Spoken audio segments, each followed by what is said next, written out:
Chamoli tunnel हादसे में 16 लोगों का सुरक्षित रेस्क्यू। सीएम धामी आपदा कंट्रोल रूम में मौजूद रेस्क्यू अभियान का ले रहे हैं जायजा। मलबे के नीचे कुल 22 लोग फंसे थे। नेता प्रतिपक्ष राहुल गांधी ने गृह मंत्री पर की टिप्पणी, कहा अमित शाह सो कॉल्ड चाणक्य भाग गया। अमित शाह जब तक इस्तीफा नहीं देगा तब तक सो नहीं पाएगा।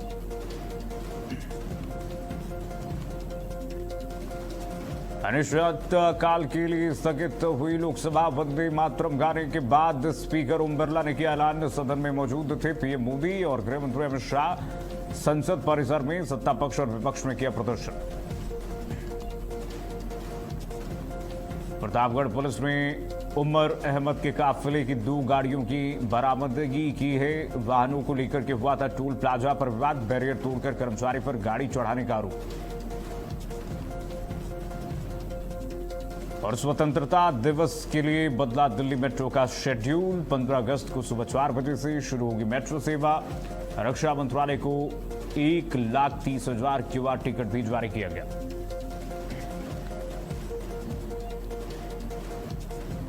नमस्कार, बहुत स्वागत है आपका। भारत अपडेट देख रहे हैं आप। आपके साथ कीर्तिवान से बुलेटिन शुरुआत करते हैं बड़ी खबर के साथ।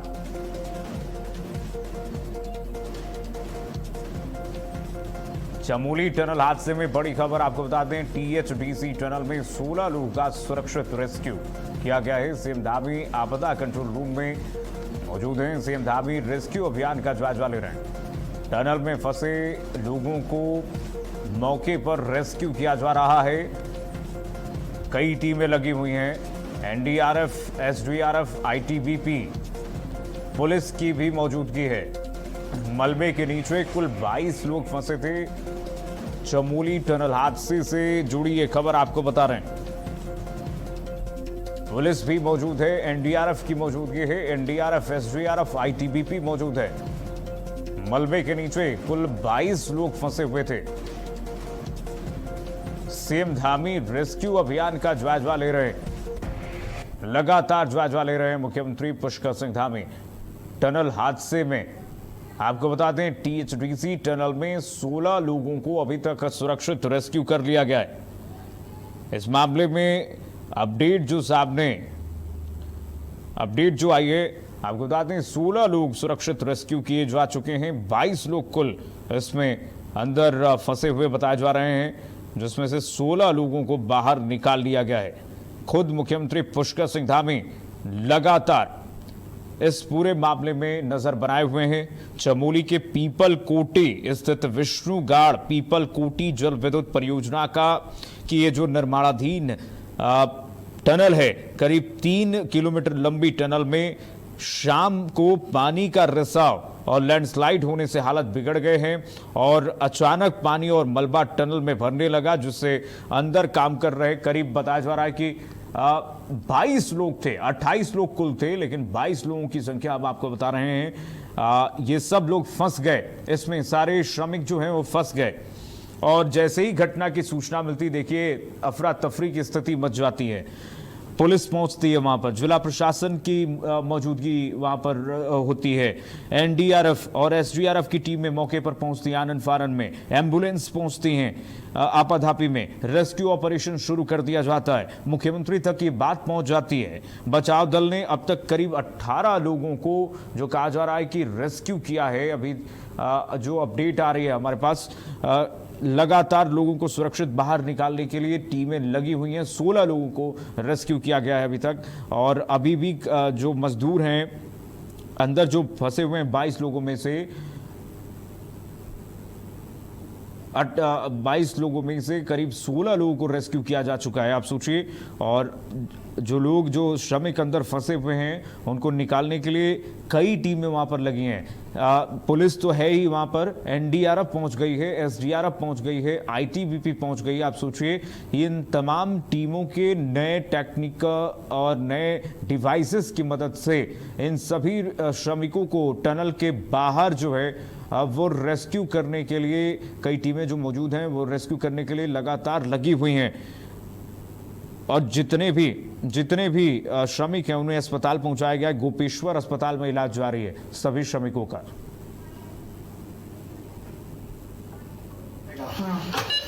3 मिनट तक मैं पानी में डूब रखा है। कीचड़ के समय। तो पहले पानी नहीं आ गया?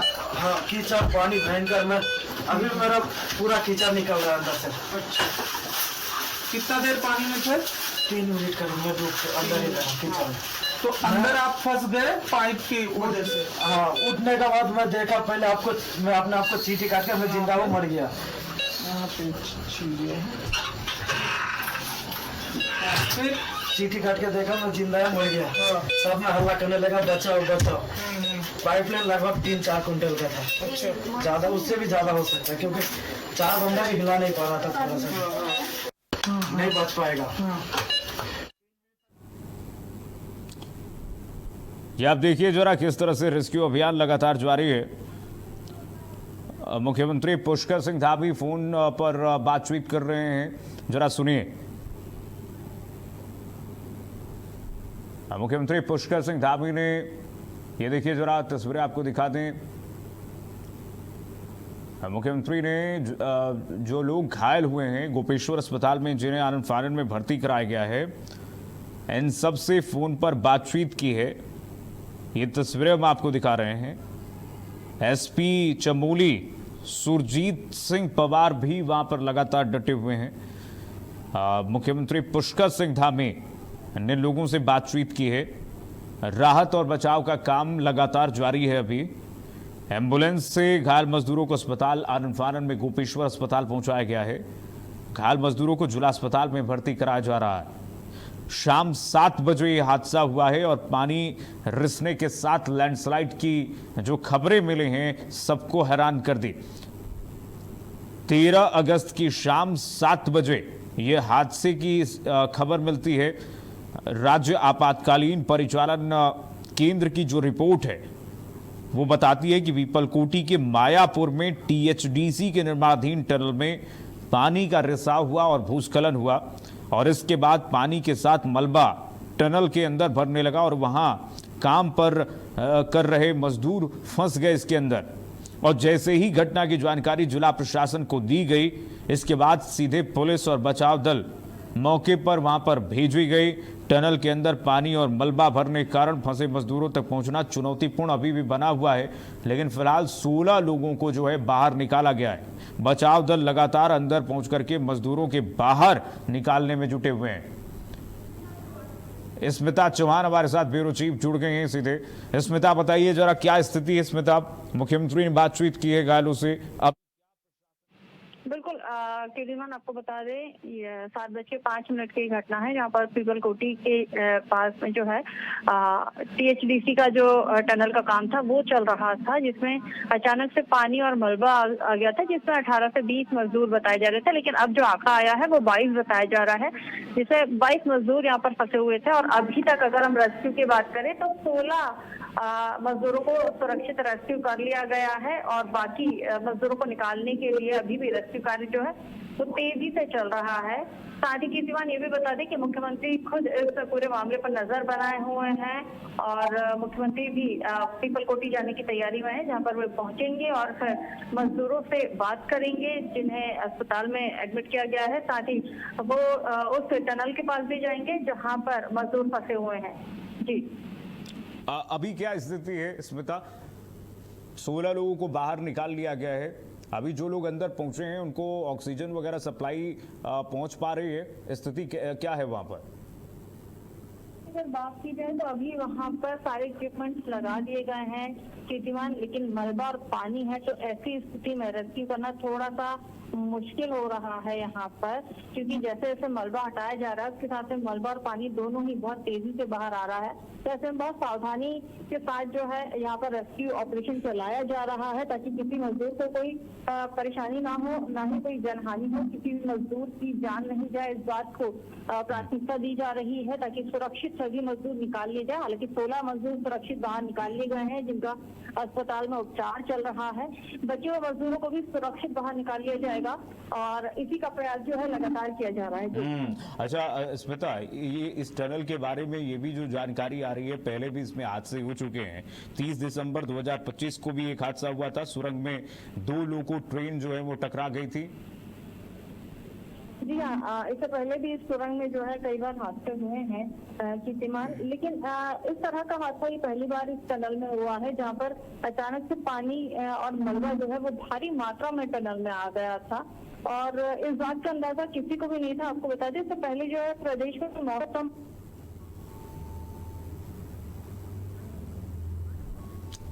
ठीक है स्मिता, बहुत शुक्रिया।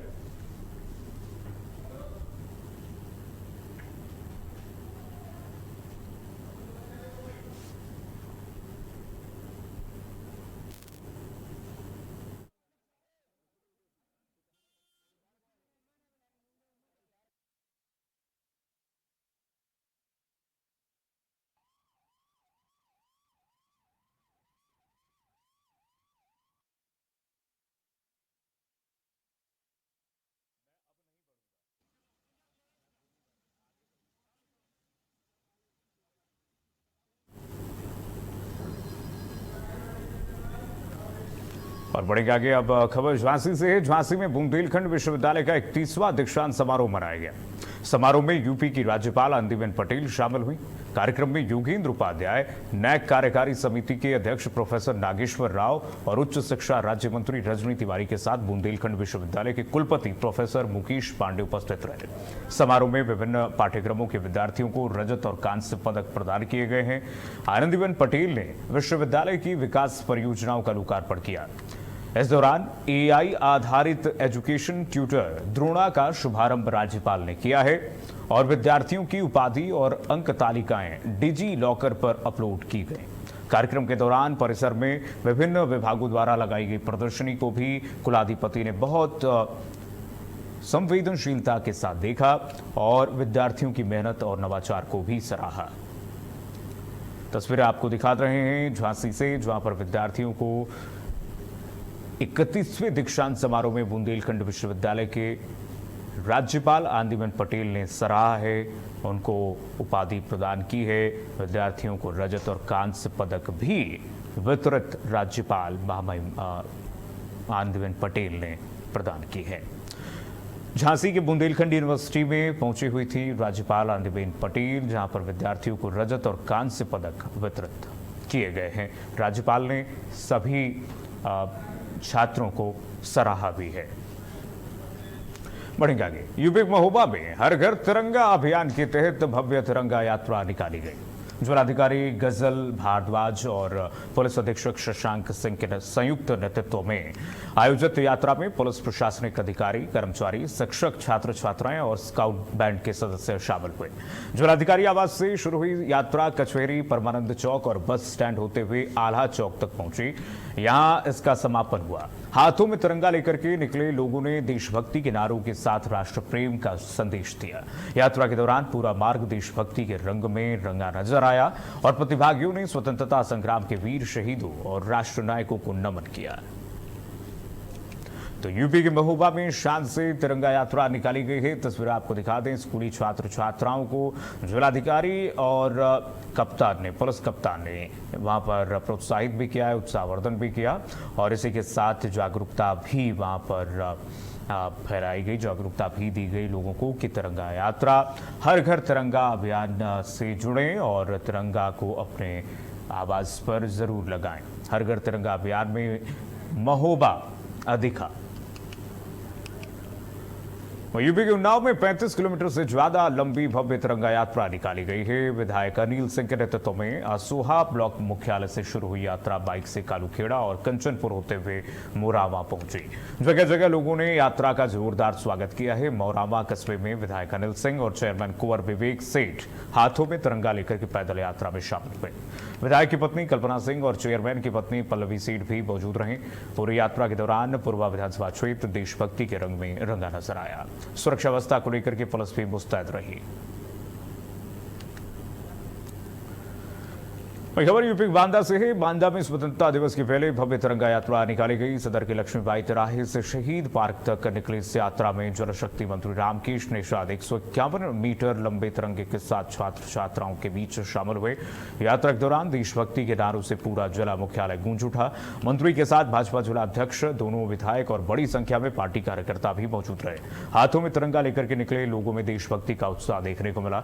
यात्रा के जरिए लोगों को राष्ट्र प्रेम और तिरंगे के सम्मान का संदेश भी दिया गया।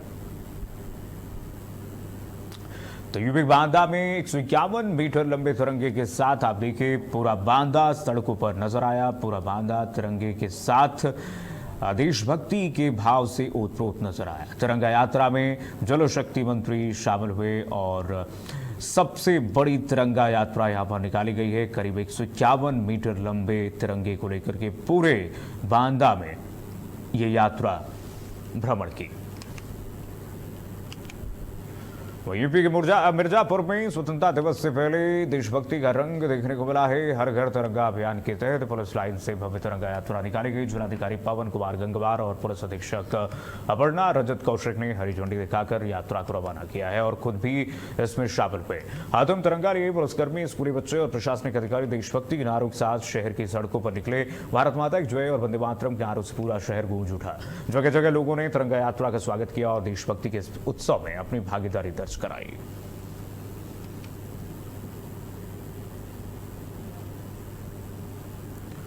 तो यूपी मिर्जापुर में डीएमएसपी ने हरी झंडी दिखाकर के तिरंगा यात्रा को रवाना किया है। पुलिसकर्मियों ने इस तिरंगा यात्रा में उत्साह के साथ हिस्सा लिया। मिर्जापुर में भव्य तिरंगा यात्रा निकाली गई। तस्वीर आपको दिखा दें। डीएम और पुलिस कप्तान ने हरी झंडी दिखाकर के पुलिसकर्मियों का उत्साहवर्धन किया और साथ ही साथ संदेश भी दिया गया कि पुलिस और प्रशासन नागरिकों के साथ है। मिर्जापुर में भव्य तिरंगा यात्रा में सुरक्षा के पुख्ता इंतजाम भी किए गए थे। स्कूटी से सवार महिला पुलिसकर्मियों ने तिरंगा यात्रा निकाल करके एक संदेश भी दिया। उसके पीछे छात्र छात्राओं ने भी, स्कूली बच्चों ने भी यहाँ पर तिरंगा यात्रा में सहभागिता की और देशभक्ति का संदेश घर घर तक पहुंचाया। पूरे मिर्जापुर में तिरंगा यात्रा निकाली गई है। तिरंगे के साथ सड़कों पर पूरा मिर्जापुर दिखाई दिया।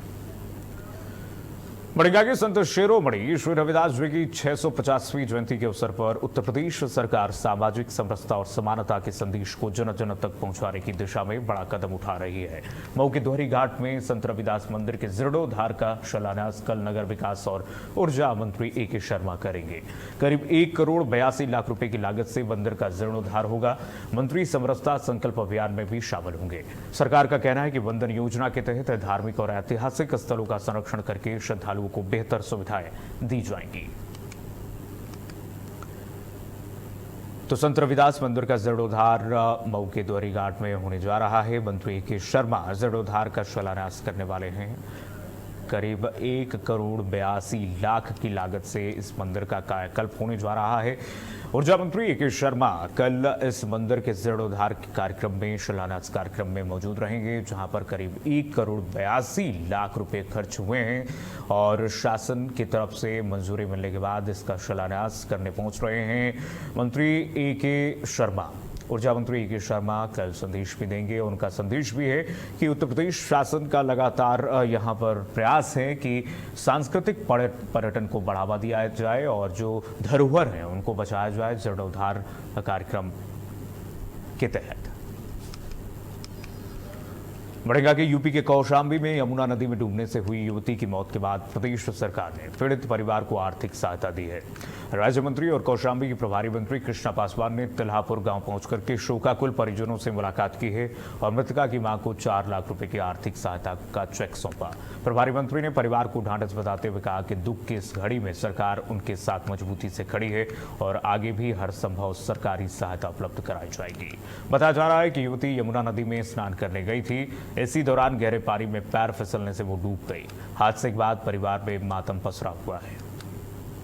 तस्वीरें आपको कौशाम्बी की दिखा रहे हैं। कौशाम्बी में देखिए पीड़ित परिवार को अब सरकार से मदद की गुहार है। प्रभारी मंत्री कृष्णा पासवान ने परिजनों से मुलाकात की है। आश्वासन दिया उन्होंने कि सरकार इसमें मदद करेगी परिजनों की। यमुना में डूबने से मौत हुई थी। पीड़ित परिवार को सरकार की तरफ से 4 लाख की आर्थिक सहायता प्रदान करवा दी गई है और प्रभारी मंत्री कृष्णा पासवान ने और भी मदद का आश्वासन परिजनों को दी है। उन्होंने परिजनों के प्रति ढांढस प्रकट किया है। तस्वीरें आपको दिखा दे, परिजनों के प्रति उन्होंने अपनी संवेदना प्रकट की है। साथ ही साथ परिजनों को ढांढस बताते हुए उन्होंने कहा कि सरकार, उत्तर प्रदेश सरकार हर कदम पर परिवार के साथ खड़ी हुई है और ऐसे में आगे भी अगर कोई भी परिजनों को किसी भी प्रकार की आवश्यकता होगी, उत्तर प्रदेश सरकार परिवार के साथ खड़ी है। प्रभारी मंत्री कृष्णा पासवान ने परिजनों से मुलाकात करके अपनी संवेदना प्रकट की है। बता दें युवती की मौत यमुना में डूबने से हुई थी और जिससे ग्रामीणों में रोष भी व्याप्त था। ग्रामीण लगातार इस मामले में आर्थिक सहायता की अपील कर रहे थे, मांग कर रहे थे।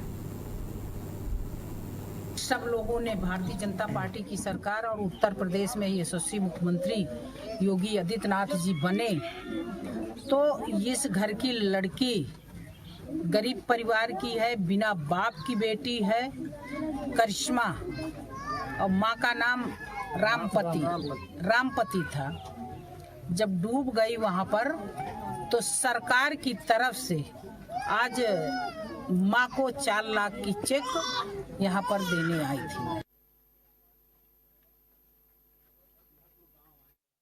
और अब खबर यूपी के बदायूं से है। बदायूं में एंटी करप्शन टीम ने बड़ी कार्रवाई की है। कार्रवाई में बिजली विभाग के 2 कर्मचारियों को रिश्वत लेते हुए पकड़ा गया है। दोनों कर्मचारियों पर सरकारी काम के नाम पर रिश्वत लेने का आरोप है। दोनों आरोपियों को हिरासत में ले लिया गया है। आरोपियों पर भ्रष्टाचार निवारण अधिनियम के तहत मुकदमे की कार्रवाई जारी है। तो यूपी के बदायूं में एंटी करप्शन टीम की ये बड़ी सफलता। 2 कर्मचारी पकड़े गए हैं, रिश्वत लेते हुए रंगे हाथों दबोचे गए हैं। मामले में कार्रवाई जारी है। यूपी के बदायूं में एंटी करप्शन टीम को बड़ी सफलता मिली है। बड़ी कार्रवाई, बड़ा एक्शन एंटी करप्शन की टीम की तरफ से लिया गया है। रिश्वत लेते हुए 2 कर्मचारियों को दबोचा गया है रंगे हाथों। यूपी के बदायूं में ये कार्रवाई हुई है। एंटी करप्शन टीम की बड़ी कार्रवाई में 2 सरकारी कर्मचारी रिश्वत लेते हुए पकड़े गए हैं। पूछताछ जारी है, लगातार इनसे पूछताछ जारी है।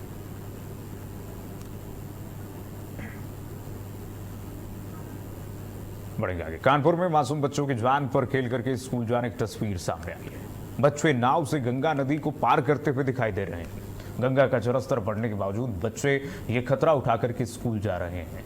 आपको बता दें कि पुल दूर होने के कारण लोग आमतौर पर गंगा पार ऐसे ही करते हैं। देखिए जरा ये स्थिति है यूपी के कानपुर की, जहां पर गंगा विकराल रूप धारण किए हुए हैं, उफान पर हैं, बाढ़ की स्थिति है कई जगहों पर, लेकिन ये बच्चे आज भी मजबूर हैं नदी को पार करते हुए।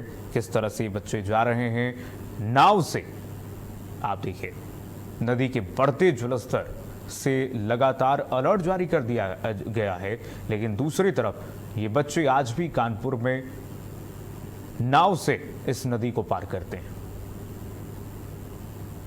यूपी के कानपुर की तस्वीर हम आपको दिखा रहे हैं। आमतौर पर ये पुल जो है वो दूर है और इस वजह से ये बच्चे वहां तक पहुंचने के लिए नदी को पार करने के लिए नाव का सहारा लेते हैं। बढ़ेंगे आगे। उत्तर प्रदेश के देवरिया से खबर है। देवरिया जिला मुख्यालय में हर घर तिरंगा यात्रा के दौरान बड़ा हादसा सामने आया है। कस्तूरबा गांधी राजकीय बालिका इंटर कॉलेज की दर्जनों छात्राओं की अचानक तबीयत बिगड़ गई, जबकि कई छात्राएं बेहोश हो गई। आनंद में सभी छात्राओं को मेडिकल कॉलेज के ट्रॉमा सेंटर में भर्ती कराया गया, जहां डॉक्टरों की टीम इलाज में जुटी हुई है। कई छात्राओं को ऑक्सीजन सपोर्ट भी दिया गया है। घटना के बाद मौके पर अफरा तफरी का माहौल बन गया है। प्रशासनिक अधिकारी भी मौके पर पहुंचकर के स्थिति पर नजर बनाए हुए हैं। फिलहाल छात्राओं की तबीयत बिगड़ने की वजह स्पष्ट नहीं है। चिकित्सीय जांच के